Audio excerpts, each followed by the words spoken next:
Let's talk luxury items and finances. This is a very important topic, and let's get our power back when it comes to our money and our spending habits. Today, I want to kind of discuss a quick roadmap onto how to make sure that you are on track with your finances and that you're not making mistakes that can potentially ruin the rest of your life. If you look at the statistics, people have a very difficult financial situation, especially when they get closer to retirement, and that comes of not having good money habits in the beginning. If it's your first time on this channel, hello, my name is Karina, and I make videos about money, women, and power, and essentially how you can become the best version of yourself. And one of the things I have to offer in order to help you become the best version of yourself is my online live events.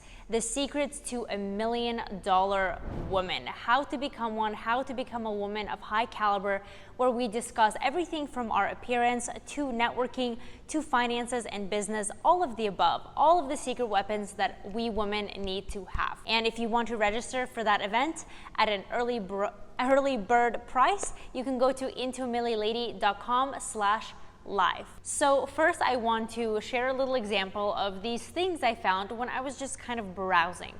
I saw these designer items that had an original price tag of $2,500, $1,000, and the new price is a fraction of that cost. And when I say fraction, I mean $300, $250, even $500. So that is more than a 70% discount on these items, which makes you think, what is the profit margin of this? How much lower could they really sell this at? Because it's a certainty that they're profiting even when they do sell these items at a heavy discount of 70+%. Even when they're selling the item at $300, they're still making money. They must be making a lot of money from consumers when they are selling the item for $2,500. And the sad thing is that most people do purchase this item at that high price of $2,500, which is fine if that's your hobby and if you can afford it, but the problem is that most people cannot afford it. That's when the real big issue becomes. We're brainwashed to believe that we should be investing into these items, but that is simply not the case. We should be investing into ourselves, into our future, into making sure that we are not going to be retired and having to work minimum wage jobs at the very least.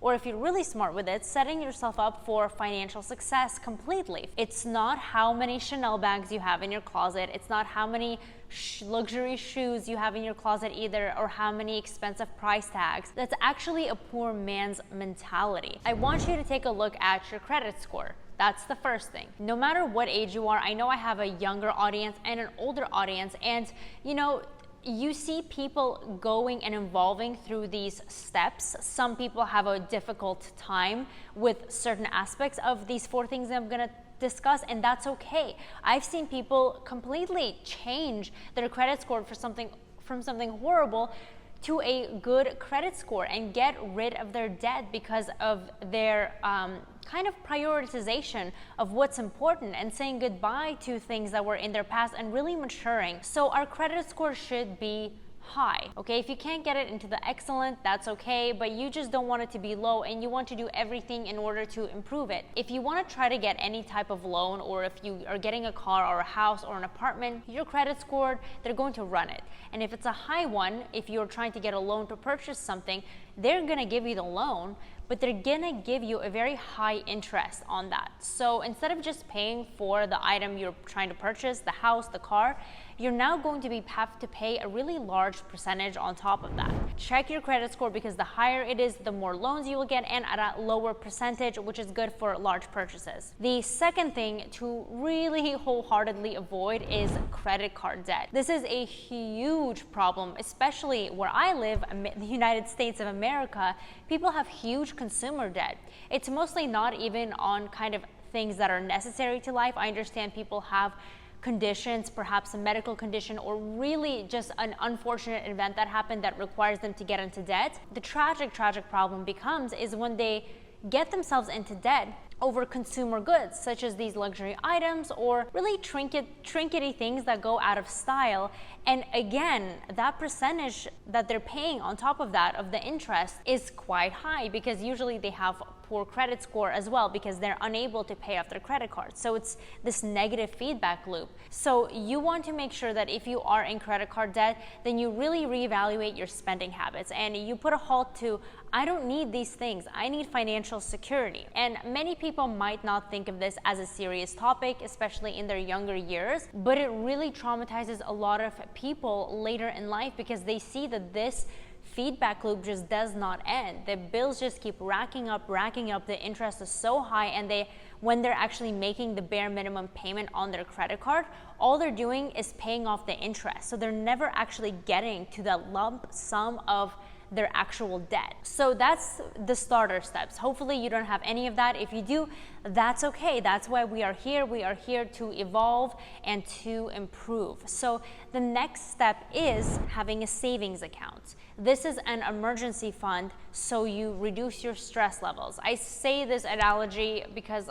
I mean, I've seen it so often. Somebody's tire breaks down and they're stressed because they cannot afford $300 to repair that tire, and they put themselves into hazardous situations, such as driving a car that's not really functioning well, or is dangerous, or on the verge of breaking down, because they can't afford to make these repairs.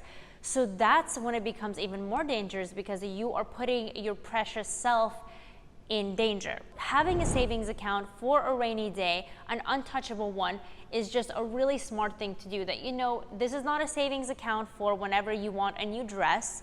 This is a saving account for an emergency situation, so you're not stressing yourself out and ruining your health in the process. And once you are working on that, the next, and really I feel like the kind of golden nugget for financial success, aside from starting a business, which is how I basically began my financial journey. If you want a free business training ever on the type of business I do, it's always linked in my description. I have an entire separate business channel where I teach how to build your own brands on Amazon. You can get that in the link down below and find my channel or my free training. That's probably the easiest way if you've never heard about it.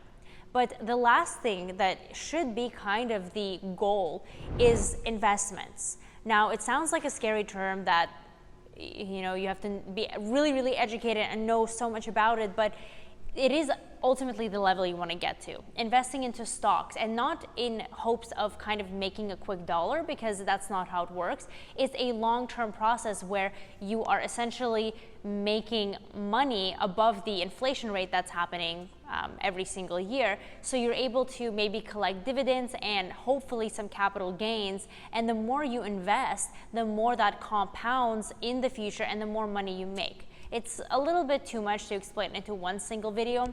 You can do some research to find out more about that. And of course, I'm certain I will be making even more videos about this. All of these steps are really crucial to mastering your finances. So if you are in those predicaments, really the best thing to do is to limit your spending, actually break that habit, because again, we really don't need the things that we think we need. I mean, they're great to have, but it's much better to have security. So I hope that this video was helpful to you. Again, a reminder, my live events, do not miss it. Do not wait till the ticket prices go up. You can register at intoamilylady.com/live. And I'm very excited. Subscribe to this channel, like this video, and I will see you in the next one.